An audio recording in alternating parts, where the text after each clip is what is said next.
Et maintenant, frères et sœurs, je veux que vous compreniez quelque chose de fondamental avant que nous n'allions plus loin dans cette discussion.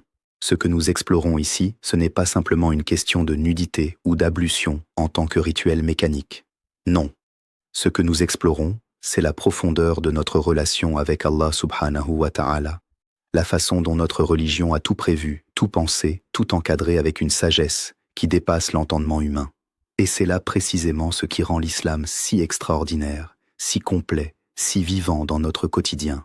Parce que voyez-vous, une religion qui ne s'adresse qu'aux grandes occasions, aux mosquées, aux prières du vendredi, ce n'est pas une religion qui accompagne l'être humain dans sa totalité.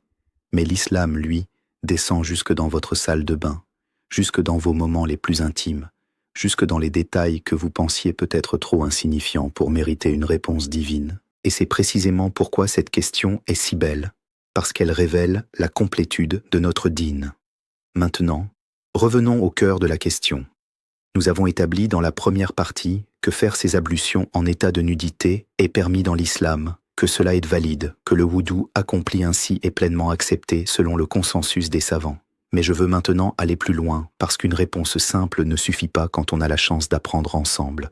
Je veux que vous repartiez de cette session avec une compréhension enrichie, avec des arguments solides ancrés dans le Coran et dans la Sunna, avec une vision plus claire de la manière dont l'islam traite la question de la pudeur, de l'intimité et de l'adoration simultanément. Commençons par un principe fondamental dans notre religion. Et ce principe, frères et sœurs, vous devez le graver dans vos cœurs.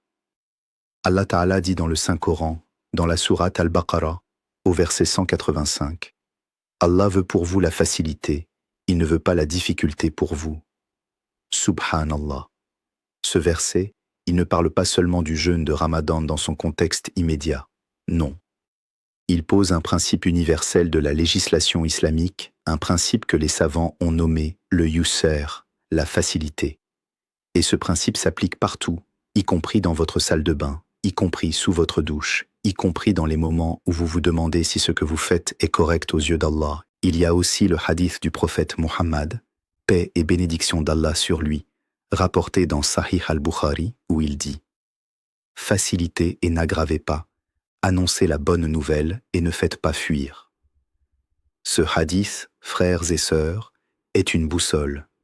Le prophète, paix sur lui, ne voulait pas que sa communauté soit accablée par des règles inutilement strictes, par des interprétations qui rendent la pratique de la religion un fardeau. Il voulait que nous vivions notre islam avec sérénité, avec confiance, avec joie. Et donc, quand quelqu'un vous dit que faire ses ablutions sous la douche est problématique, douteux ou même interdit, demandez-lui de vous apporter une preuve, parce que dans l'islam, l'interdiction requiert une preuve, pas le contraire. Et maintenant, je veux aborder quelque chose que beaucoup de gens confondent, et cette confusion est à l'origine de beaucoup d'anxiété inutile dans notre communauté. Il y a une différence très importante entre deux concepts, la haya, la pudeur, et les règles juridiques liées à la nudité. Ces deux réalités coexistent dans notre religion, mais elles ne se contredisent pas, elles se complètent. La haya est une valeur spirituelle, morale, qui nous pousse à préserver notre dignité, à ne pas exposer notre corps sans raison, à ressentir une certaine retenue naturelle devant notre Seigneur. Et c'est magnifique. Le prophète, paix sur lui, a dit dans un hadith rapporté par Ibn Majah, « La haya fait partie de la foi. » C'est une partie intégrante de notre iman, de notre croyance. Mais la haya ne transforme pas quelque chose de permis en interdit. La haya oriente notre comportement, elle nourrit notre conscience, elle élève notre niveau de piété, mais elle ne change pas les règles du fiqh. Voilà pourquoi les savants ont toujours distingué entre ce qui est moukrou, déconseillé, et ce qui est haram, interdit. Certains savants ont dit qu'il est préférable, en termes de noblesse spirituelle, de maintenir une certaine pudeur même lors des ablutions, de ne pas se dénuder complètement si ce n'est pas nécessaire, simplement par respect et amour pour Allah. Et cette opinion est belle, elle reflète un état de cœur élevé. Mais attention, frères et sœurs, et je veux que vous m'écoutiez attentivement sur ce point, cette préférence ne signifie pas que celui qui fait ses ablutions nues sous la douche a commis un péché, ou que son wudu est invalide. Ces deux réalités doivent être comprises ensemble et non l'une contre l'autre. Pensez maintenant à un autre angle de cette question que beaucoup de gens n'ont pas envisagé. La question de la niyya, l'intention. Dans l'islam, l'intention est fondamentale. Le prophète Muhammad, paix et bénédiction d'Allah sur lui, a dit dans ce hadith célèbre rapporté dans Sahih al-Bukhari et Sahih Muslim, le premier hadith par lequel Imam al-Bukhari a ouvert son recueil. Les actes ne valent que par leurs intentions, et chaque personne n'a que ce qu'elle a eu comme intention. Subhanallah. Quand vous entrez sous la douche avec l'intention de faire vos ablutions, de vous purifier pour la prière d'Allah, même si vous êtes nu, votre cœur est orienté vers la dévotion.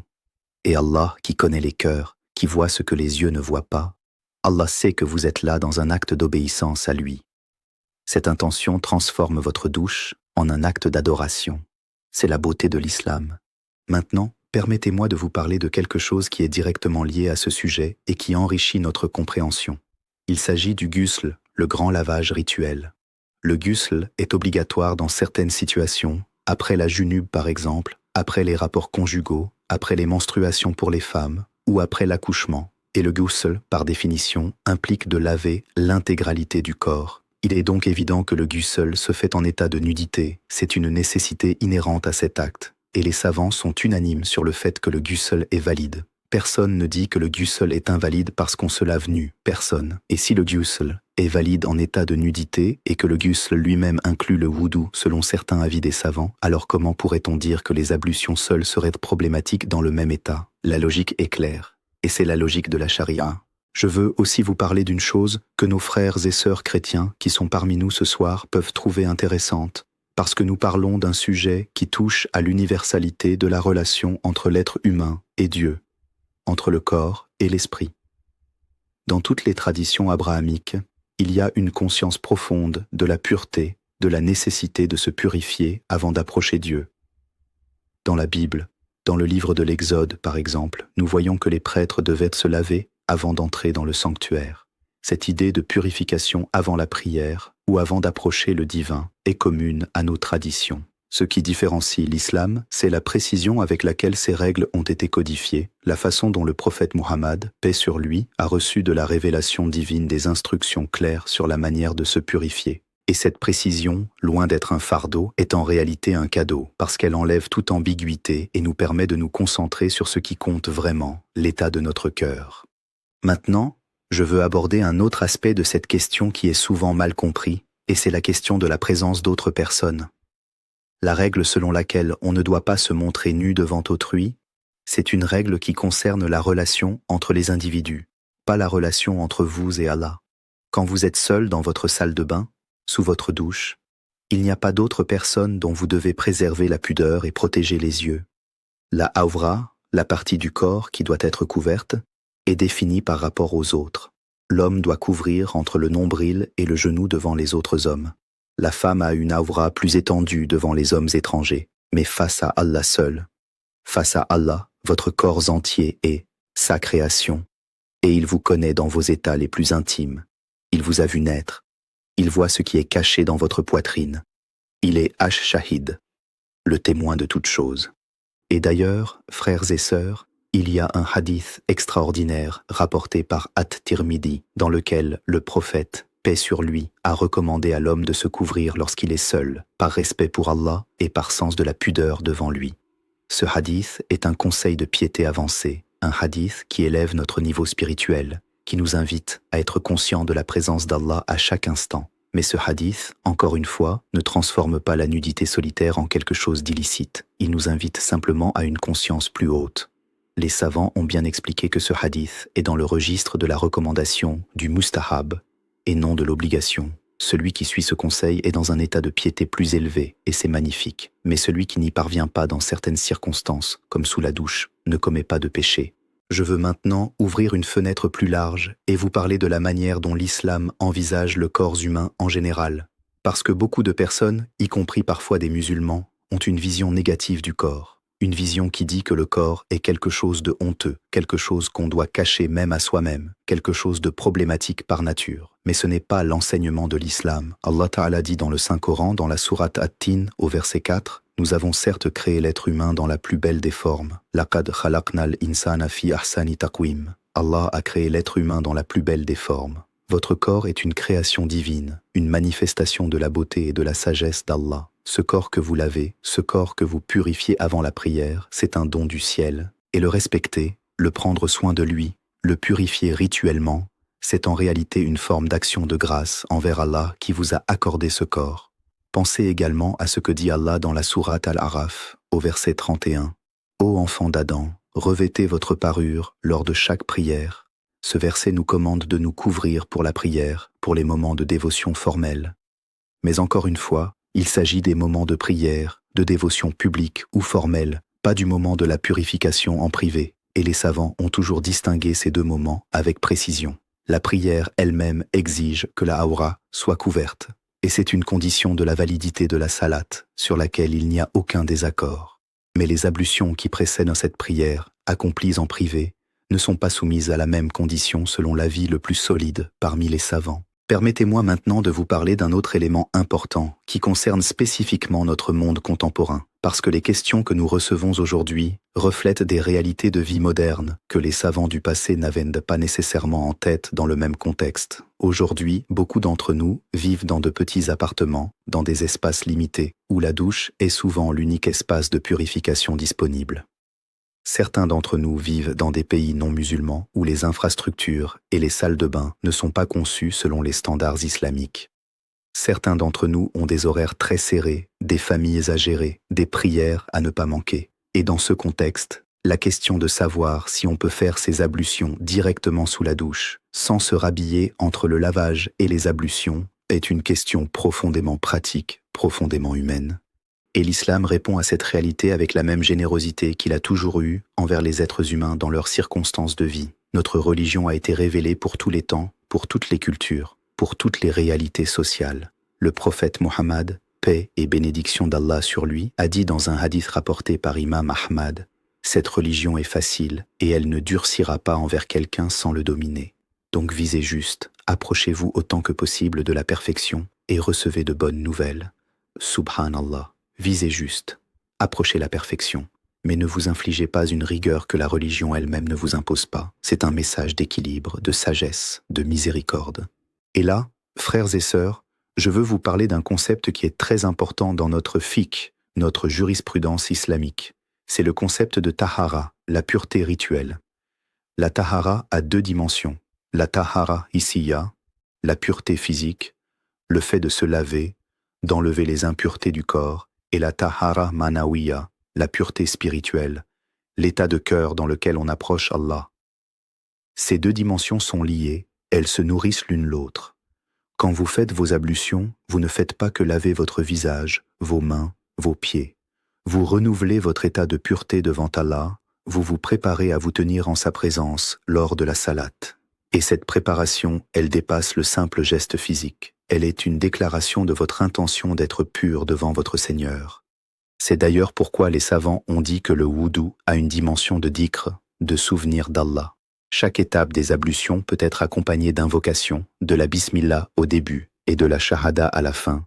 Ashhadu an la ilaha illallah wahdahu la sharika lahu wa ashhadu anna Muhammadan abduhu wa rasuluhu. Et lorsqu'on prononce cette shahada après le wudu, une porte du paradis s'ouvre, comme l'a mentionné le prophète, paix sur lui, dans le hadith rapporté par Sahih Muslim.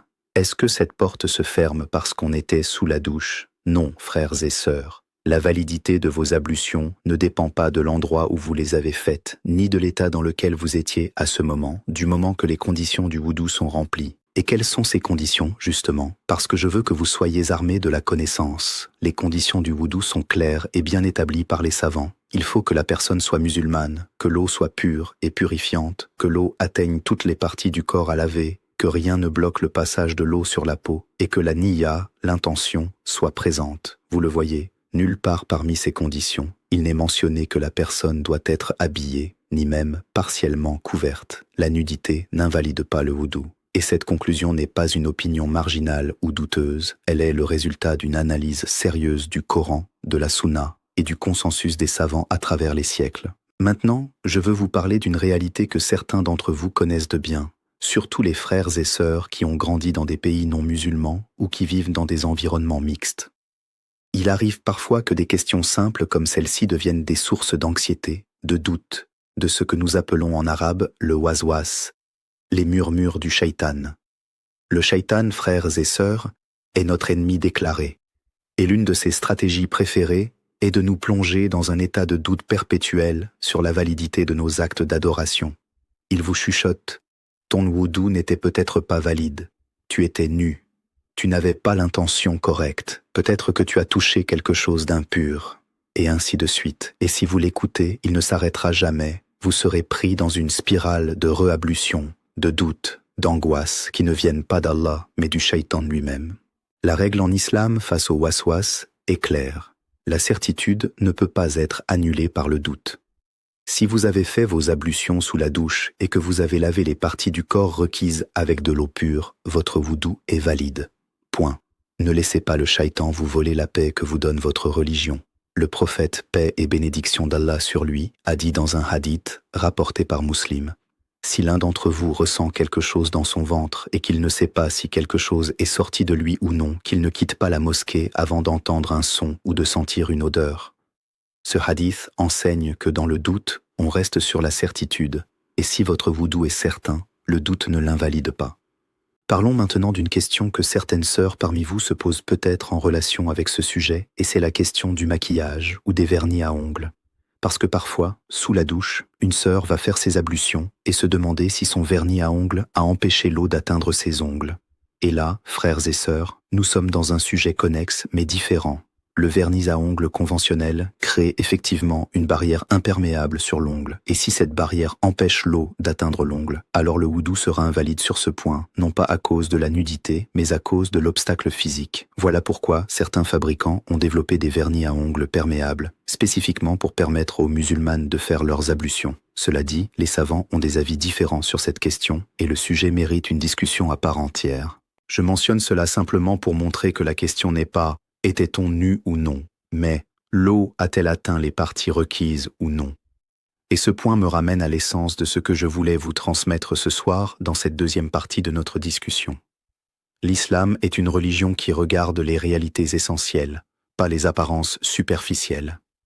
Ce qui compte dans les ablutions, c'est que l'eau atteigne les bonnes parties du corps, que l'intention soit présente, que l'eau soit pure. Ce qui compte dans la prière, c'est que votre cœur soit orienté vers Allah, que votre corps soit couvert comme il se doit, que vous vous soyez purifié correctement. Ce qui compte dans votre vie tout entière, c'est votre relation avec Allah, votre sincérité, votre effort constant pour vous améliorer, pour vous rapprocher de lui. Et je veux vous dire quelque chose de personnel, quelque chose qui vient du cœur. Dans ma longue expérience d'enseignement de la religion islamique, les questions les plus belles que j'ai reçues ne sont pas les questions des philosophes ou des théologiens académiques. Non. Les questions les plus belles sont celles des musulmans ordinaires, des mères de famille qui veulent prier correctement, des jeunes qui essaient de pratiquer leur religion dans un monde compliqué, des convertis qui découvrent avec émerveillement la profondeur de leur nouvelle foi. Ces questions comme celles d'aujourd'hui, elles me rappellent pourquoi j'aime enseigner, pourquoi l'islam est une religion vivante, pourquoi notre charia est un trésor inépuisable de sagesse. Et je remercie sincèrement cette sœur qui a eu le courage et la curiosité de poser cette question devant tout le monde, parce qu'elle a permis à des centaines, peut-être des milliers de personnes, d'apprendre quelque chose qu'ils ne savaient pas. Je veux aussi dire un mot à nos frères et sœurs chrétiens qui sont peut-être parmi nous ce soir ou qui regardent cette vidéo. Vous voyez comment l'islam s'adresse à tous les aspects de la vie humaine. Vous voyez comment notre religion ne laisse aucune question sans réponse, aucune réalité quotidienne sans guidance. Ce n'est pas parce que l'islam est une religion rigide ou obsessionnelle sur les détails. C'est parce que l'islam reconnaît que l'être humain est un tout, que votre corps et votre âme sont liés, que votre vie spirituelle et votre vie matérielle se rejoignent à chaque instant. Et cette vision de l'être humain, cette vision holistique, elle est au cœur de notre message depuis 14 siècles. Nous vous invitons à réfléchir, à explorer, à poser vos questions sans crainte. Nous sommes là pour partager, pour enrichir le dialogue, pour construire ensemble un espace de compréhension mutuelle. Et maintenant, avant que nous n'allions plus loin, je veux revenir sur un verset du Coran qui est pour moi l'un des plus beaux versets sur la nature de la guidance divine. Allah Ta'ala dit dans la sourate Al-Maïda, au verset 6, « Ô vous qui croyez, quand vous vous préparez pour la prière, lavez vos visages et vos mains jusqu'aux coudes, et passez vos mains mouillées sur vos têtes, et lavez vos pieds jusqu'aux chevilles. Ce verset est la base coranique du wudu, et regardez comme la description est précise, complète, sans ambiguïté. Allah dit ce qu'il faut laver. Il ne dit pas comment vous devez être habillé pendant ce lavage. Il ne mentionne pas de conditions de vêtements, parce que la condition essentielle, c'est l'acte lui-même, le contact de l'eau avec les parties du corps mentionnées. Les savants de toutes les écoles, les Hanafis, les Malikis, les Shafi'is, les Hanbalis, ont tous analysé ce verset et ils n'ont trouvé aucune indication que la nudité invaliderait le wudu. Ils ont peut-être eu des discussions sur ce qui est préférable, sur la pudeur recommandée, sur le comportement idéal, mais sur la validité du wudu accompli nu, le consensus est clair. Et dans l'islam, frères et sœurs, le consensus des savants, l'ijma, est une source de droit islamique à part entière. Quand les savants s'accordent sur quelque chose, c'est un signe fort que cette position est correcte et bien fondée. Je veux également vous parler d'un autre aspect que les gens sous-estiment souvent, c'est la dimension d'ibada, d'adoration, dans le simple fait de se purifier. Le prophète Muhammad, paix et bénédiction d'Allah sur lui, a dit dans un hadith sublime rapporté dans Sahih Muslim, « La purification est la moitié de la foi. At-tahuru shatrul iman. La moitié de la foi, frères et sœurs, imaginez.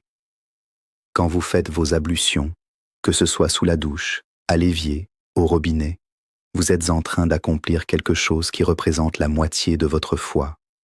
Alors, est-ce qu'Allah, qui vous a dit que la purification est la moitié de la foi, vous mettrait des obstacles si sérieux pour accomplir cette purification?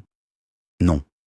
Allah vous facilite les moyens d'atteindre cet état de pureté parce qu'il veut que vous soyez purs, il veut que vous priez, il veut que vous vous rapprochiez de lui. Et d'ailleurs, le même hadith continue et dit « Alhamdulillah remplit la balance. Subhanallah et Alhamdulillah remplissent toutes choses entre les cieux et la terre. Subhanallah. » Chaque acte de purification que vous faites, chaque fois que vous prenez l'eau et que vous la passez sur votre visage avec l'intention de vous purifier pour Allah, vous êtes en train d'accumuler des hasanats, des bonnes actions. Vous êtes en train de construire votre dossier devant Allah pour le jour où vous en aurez le plus besoin. Ne laissez pas des doutes infondés vous priver de ces récompenses. Je veux aussi aborder brièvement la question de ce qui se passe après les ablutions sous la douche. Certains se demandent, après avoir fait mes ablutions sous la douche, est-ce que je dois me rhabiller immédiatement avant de prier? Et là, la réponse est oui, bien sûr. Pour la prière, la condition de couvrir la aura est obligatoire. La prière accomplie sans couvrir la aura est invalide selon tous les savants, et sur ce point, il n'y a aucune discussion. Mais ça, c'est une condition de la salate, pas une condition du wudu. Le wudu est accompli correctement. La prière nécessite en plus que vous soyez correctement couvert. Donc la séquence est simple. Vous faites vos ablutions sous la douche, vous sortez, vous vous habillez décemment et vous priez. Et votre prière est parfaitement valide. Votre wudu est parfaitement valide. Et vous n'avez aucune raison de vous inquiéter. Voyez-vous, frères et sœurs, comme la religion est logique, cohérente, accessible, chaque règle a sa place, chaque obligation a sa raison d'être, et tout s'emboîte parfaitement dans un système qui vise à vous aider à vivre une vie équilibrée entre votre corps et votre âme, entre votre vie quotidienne et votre vie spirituelle. C'est ça l'islam. Ce n'est pas une série de restrictions arbitraires. C'est un cadre divin conçu pour votre bien, pour votre épanouissement, pour votre succès dans ce monde et dans l'au-delà. Et pour ceux qui sont parmi nous et qui ne sont pas encore musulmans, pour ceux qui cherchent, qui explorent, qui posent des questions, je veux vous dire ceci. Cette précision que vous voyez dans les règles islamiques n'est pas une bureaucratie religieuse. C'est la manifestation d'un amour divin pour l'être humain. Allah ne vous demande pas des choses impossibles. Allah ne vous demande pas des choses qui vous mettent mal à l'aise sans raison. Chaque règle de l'islam a une sagesse, une profondeur, une raison d'être qui dépasse parfois notre compréhension immédiate, mais qui se révèle avec le temps à ceux qui cherchent sincèrement. Et s'il vous plaît, ne jugez pas l'islam sur la base des comportements de certains musulmans, mais étudiez ses sources, lisez le Coran avec un cœur ouvert, écoutez les savants qui parlent avec sagesse et douceur, et laissez la vérité vous toucher là où elle doit vous toucher. Maintenant, je veux aussi souligner quelque chose d'important concernant la question de la pudeur dans notre communauté contemporaine. Nous vivons dans un monde qui a perdu le sens de la haya, où l'exposition du corps est devenue banale, voire un outil de marketing, de célébrité, de pouvoir social. Et dans ce contexte, il est naturel que les musulmans, surtout les jeunes, ressentent une tension entre les valeurs islamiques de pudeur et les normes culturelles ambiantes.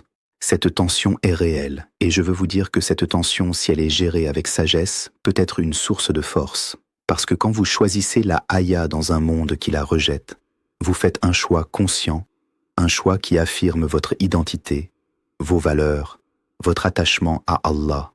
Et ce choix, Allah le voit. Et ce choix a de la valeur. Mais attention, cette valorisation de la pudeur ne doit pas se transformer en rigidité excessive qui pousse les gens loin de la religion. Notre mission, en tant que communauté islamique, n'est pas d'alourdir les pratiques, mais de les rendre accessibles, compréhensibles, vivables. Et quand quelqu'un pose une question comme celle d'aujourd'hui, la bonne réponse n'est pas de le regarder avec des yeux de jugement ou de lui imposer des restrictions non fondées. La bonne réponse est de lui expliquer avec clarté, avec douceur, avec les preuves du Coran et de la Sunna, ce que la religion dit réellement, et ensuite lui faire confiance pour pratiquer avec sincérité.